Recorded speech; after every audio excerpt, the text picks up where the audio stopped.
Have you ever heard of the Philippine American War? For many, it's a forgotten conflict, a mere footnote in history books, often overshadowed by the Spanish-American War that preceded it. But this war, which lasted from 1899 to 1902, and even longer in some areas, was a brutal and transformative period that profoundly shaped the futures of both the Philippines and the United States. Today, we're diving deep into this complex chapter of history to understand what happened, why it happened, and why it still matters. Our story begins in the late 19th century. The Philippines had been under Spanish colonial rule for over 300 years.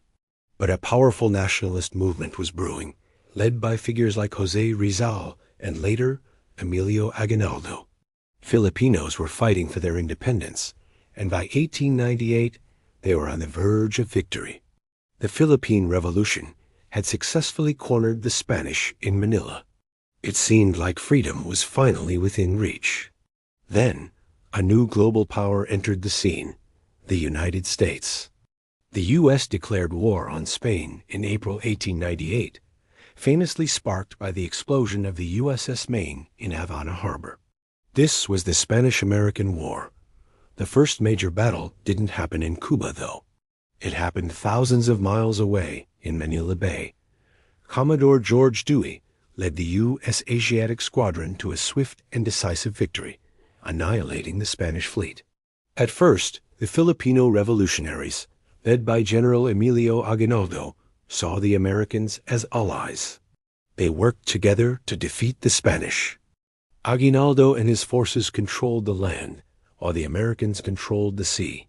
On June 12, 1898, Aguinaldo declared Philippine independence, establishing the First Philippine Republic. It was a moment of incredible hope and national pride. They had a constitution, a flag, and a functioning government. But the Americans had other plans. As the Spanish-American War concluded, the question was, what would happen to Spain's colonies? Many in the U.S., including President William McKinley, saw the Philippines as a strategic prize, a gateway to Asian markets, and a key location for a naval base. This was the age of imperialism, and the idea of manifest destiny was extending across the Pacific. A turning point came with the Treaty of Paris, signed in December 1898. In this treaty, Spain sold the Philippines to the United States for $20 million. The Filipinos, who had fought and bled for their freedom, were not consulted. They weren't even invited to the negotiating table. They had simply been transferred from one colonial master to another. Imagine their shock and betrayal. They had believed the Americans were liberators, but now they looked like conquerors. Tensions between the American and Filipino forces, who were now uneasily occupying areas around Manila, were sky high. Both sides were dug in, watching each other with suspicion. The inevitable finally happened on the night of February 4, 1899. An American private, William Grayson, fired on a group of Filipino soldiers crossing a bridge in Santa Mesa, Manila. This single shot ignited the Philippine-American War. The war is often divided into two phases. The first phase, from 1899 to 1900, was a period of conventional warfare. The newly formed Philippine Republic Army, despite being outgunned and undertrained, fought bravely against the well-equipped American forces. They engaged in pitched battles, trying to defend the Republic. However, the American military superiority was overwhelming. They captured city after city, pushing the Filipino forces further into the countryside. By late 1899, the conventional army of the Republic was broken, and President Aguinaldo was forced to flee into the mountains of northern Luzon. But this was not the end. It was the beginning of the second phase, a long and grueling guerrilla war. Aguinaldo declared that the fight would continue through unconventional tactics. Filipino fighters, familiar with the terrain, used hit-and-run attacks, ambushes, and sabotage to harass the American occupiers. The entire population was mobilized. Villages provided food, shelter, and intelligence to the guerrillas. It became a people's war. The American response to this guerrilla campaign was harsh. Frustrated by an enemy they couldn't pin down, the U.S. military adopted counterinsurgency tactics that were often brutal. They established reconcentration camps, where civilians were forced into fortified zones. The goal was to separate the guerrillas from their civilian support base, but these camps were often overcrowded and unsanitary, leading to widespread disease and death. The military also employed tactics like the water cure, a form of torture used to extract information. It was a dark and violent period, with significant casualties on both sides, but especially among the Filipino civilian population. One of the most infamous episodes was the Balangiga massacre in 1901. In the town of Balangiga on the island of Samar, Filipino villagers and guerrillas launched a surprise attack on an American company, resulting in a significant American loss. The retaliation was swift and merciless. General Jacob H. Smith issued an order to turn the island of Samar into a howling wilderness. He instructed his men to kill any male over the age of 10 capable of bearing arms. This event sparked outrage back in the United States when it was reported, leading to a court-martial for General Smith.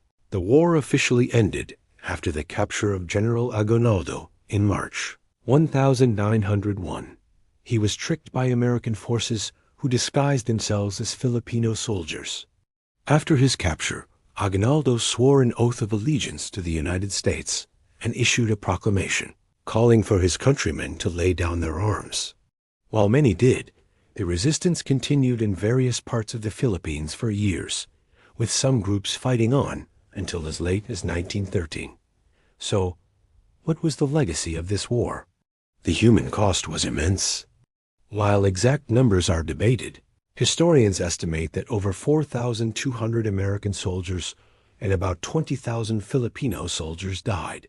The civilian death toll was catastrophic, with estimates ranging from 200,000 to 1,000,000 Filipinos perishing from violence, famine, and disease. It was a devastating blow to the Filipino nation. For the United States, the war was a defining moment in its journey to becoming a global power. It was America's first major overseas colonial war, and it sparked a fierce debate at home.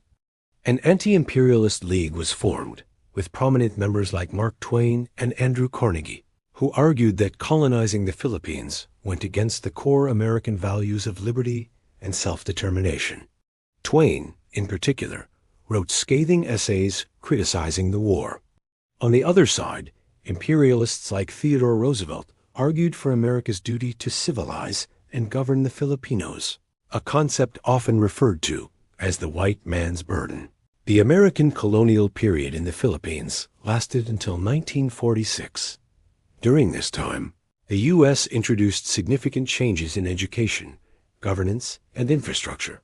English became a primary language, and a public school system was established. The Americans also built roads, bridges, and hospitals. However, this was all done under the framework of colonial rule. The Philippine economy was structured to benefit the United States, and political power was held by a small, U.S.-approved elite. The dream of genuine independence, which had burned so brightly in 1898, was deferred for nearly half a century. Looking back, the Philippine American War is a complex and often painful subject. It's a story of a nation's valiant struggle for freedom against overwhelming odds. It is also a story about the contradictions of American foreign policy, a nation born from a revolution against an empire becoming an imperial power itself.